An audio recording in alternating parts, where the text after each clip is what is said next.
The 11 Peters and May, Thompson. Qualifying are cumulative to the point. The exit into turn number 4, they cross the Northern Crest Resort Casino start finish line. We'll get them on the clock for the three-lap qualifying process here. But again, the 21 with Perkins, the 14 with Hopp, both 143.963 dead on. Really? Yeah.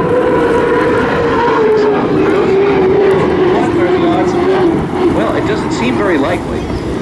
Well, we'll see if we can't get Greg Hopp. He's just come back to the dock there, tying it up. We'll grab him here in a second. Thompson over to Tony. That's where he started losing a little bit of speed and dancing in the swirl. While they do it, they head up and go past the spring water coaches. Driving from the state of Maryland, Tom Thompson takes the 11 off the backside. And Pretty Boat heading up to turn number 3, Avalon Health Rehab Center. Billy Ruff. Yeah, he's taking a turn very nicely, Mike, very steady. But I'll tell you what, if they ever decided to do any night racing, he would stand out. You have no problem missing that boat. Yeah, especially with the super moon that we've had the last couple of nights, which actually was full on Wednesday night. That was pretty amazing. But coming across the start finish line, and again, nothing spectacular, but a nice solid run, and a 147.391. So we start to move up the ladder a little bit, and that is the fastest lap of qualifying we have seen so far. And again, that's Tom Thompson, the 11 Peters and May. Heading down to the bridge turn number 1, into turn number 2 from Farmers Exchange, and Tony Otti's headed right at you. Oh boy, and he's looking very nice. Still staying steady right in lane number 1, making his move. He's got a lot of power behind him as he gets out of this turn and heading up.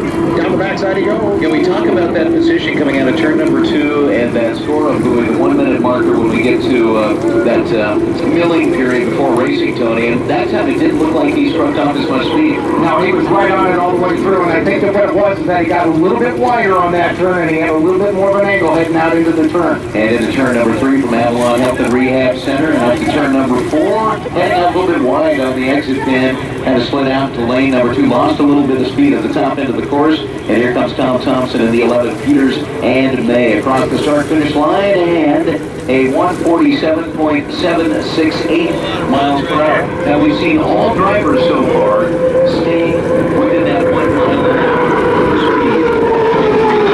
Let me jump in here. I've got Greg Hopp just back from dock. He's waiting to go up and take the rather hot driving suit off, I can imagine. Yeah, but mostly black drag suit. Kind of warm.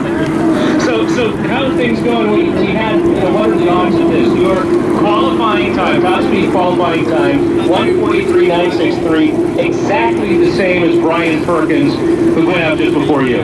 I think that means I win by default. So how's the boat running so far? Well, I was a little bit disappointed in that run. We took the Vista Julia out earlier, and we baked off about a 149er, and we were a little bit low on fuel, and we thought, well, you know what, let's try our good propeller. And the good propeller appears to be about 6 miles an hour slower than That's not very good. than the crappy one. So we're putting the crappy one back on it. Do you think it's the propeller, or are you looking at changing some rudder?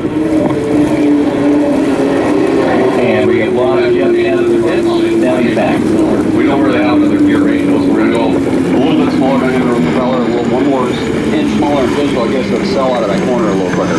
You going to be out again this qualifying session? I believe so. It's going to be out to, Jay LaCrone